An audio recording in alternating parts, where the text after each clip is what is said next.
স্বাগতম সবাইকে পরম সত্য ইউটিউব চ্যানেলে। মুমিন এবং মুসল্লি ব্যতীত প্রত্যেক মানুষই কম বেশি কাফের, তবে এটা কেন?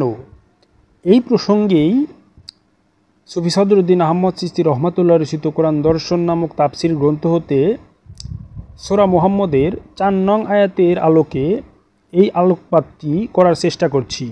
মহাগ্রন্থ কোরআনে স্পষ্টভাবে বলা হয়েছে, মুমিন এবং মুসল্লি ব্যতীত প্রত্যেক মানুষই কম বেশি কাফের, কারণ তাহার মধ্যে অবস্থিত মহাসত্য তার দ্বারাই আবৃত হয়ে রহিয়াছে। যদি এবং যখন কাফেরদের সঙ্গে মোকাবেলা করিতেই হয়, তবে আজীবন তাহাদের গর্দানে আঘাত দিবার নির্দেশ দিতেছেন, যতক্ষণ তাহারা পরাজয় স্বীকার না করে। কাফেরের গর্দানে আঘাত অর্থ অসত্যের মূলে আঘাত হানা। গর্দান মাথাকে ধারণ করিয়া আছে, মিথ্যার আসনটাই হচ্ছে মাথা। গর্দানে আঘাত পড়িলে মাথা সত্যের নিকট নত হইয়া পড়িবে, মিথ্যার ভিত্তি ভাঙিয়া পড়িবে এবং মুমিনগণের প্রণীত সত্যের নিকট আত্মসমর্পণ করিবে। আঘাত দেওয়ার এই নির্দেশ মুমিনগণকে দেওয়া হয়েছে। মুমিন ব্যতীত অন্য কাহারও তাবলীগ করা অথবা সশস্ত্র সংঘর্ষ করা একেবারেই নিষিদ্ধ। মুমিন ব্যক্তির নির্দেশ ব্যতীত তা করিলে তাবলীগ না হয়ে উহা হবে সীমালঙ্ঘন এবং জেহাদ না হইয়া উহা হইবে যুদ্ধ।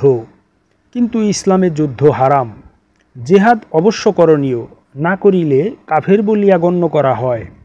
কোরআনে বলা হচ্ছে, কাফের পরাজিত হইয়া নতি স্বীকার করিলে তাহাকে তোমাদের নীতির বন্ধনে বাঁধো, তারপর বন্ধনটি ক্রমশ শক্ত করো। তারপর বন্ধন শক্ত হইয়া গেলে সে তোমাদের হইয়া যাইবে, তখন হয় তাহাকে বিশেষ অনুগ্রহ করো অথবা চিরস্থায়ী মুক্তিপণের মধুর সম্বন্ধে আবদ্ধ করো। তাহাদের সঙ্গে শিক্ষামূলক এইরূপ মধুর সম্বন্ধ ততকাল বজায় রাখো, যতকাল তাহাদের মন হইতে তথা সত্তা হইতে যুদ্ধভাব নিষ্কাশিত হইয়া না যায়। মুমিন ব্যতীত প্রত্যেক মানুষের মনেই যুদ্ধভাব অর্থাৎ অন্যের উপর ক্ষমতা প্রয়োগের ভাব সুপ্ত হইয়াই আছে, যতকাল সে উহা প্রসব করিয়া না ফেলে। হাত্তা তাদা আল হারবু অর্থ যতকাল না প্রসব করে যুদ্ধ। মানব সত্তার মধ্যে যুদ্ধ হামেল হইয়া আছে। মহানবী আসিয়াছেন জগৎ হইতে ইহাকে প্রসব করাইয়া ফেলিয়া দিতে। জালিকা অর্থ উহাই, অর্থাৎ উহাই আল্লাহ চাহেন বা উহাই আল্লাহর অভিপ্রেত বিধান। আল্লাহ দেখিতে চাহেন মুমিন দ্বারা পরিচালিত যুদ্ধমুক্ত একটি প্রেমময় বিশ্ব। আল্লাহ পাক ইচ্ছা করিলে কাফিরদেরকে শাস্তি দিয়া থাকেন, কিন্তু তিনি তোমাদের কতককে অর্থাৎ আমানুদের অনেককে অপরের দ্বারা পরীক্ষা করিতেও চাহেন, কিন্তু তাহা সাধারণত করেন না।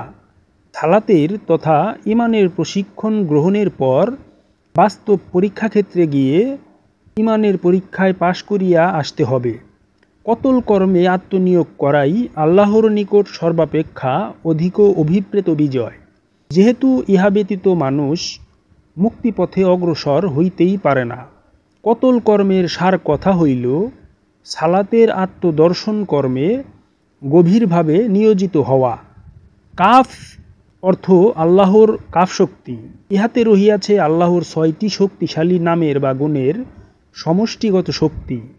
এই শক্তি সালাতের সাহায্যে অর্জন করিতে হয় জাকাত নামক লা কর্মের বিস্তার সাধন করিয়া, অর্থাৎ সপ্ত ইন্দ্রিয়ের প্রত্যেকটি বিষয়কে নফি করিতে হয়, অর্থাৎ জাকাত করিতে হয়। ইহাই সকল আত্মিক শক্তির মূল উৎস। কতল কর্ম দ্বারা সকল বিভ্রান্তি বিদূরিত হইয়া যায়।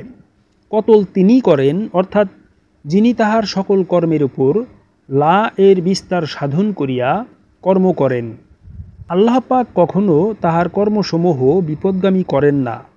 তে অক্ষর দ্বারা বিস্তার বোঝায়। লা এর বিস্তার সাধন করিলে আল্লাহর কাফ গুণে গুণান্বিত হওয়া যায়। একই অর্থে কাফ অক্ষরটিকে আল কোরআনে একটি ইঙ্গিতপূর্ণ বিরতি চিহ্নরূপে গ্রহণ করা হয়েছে।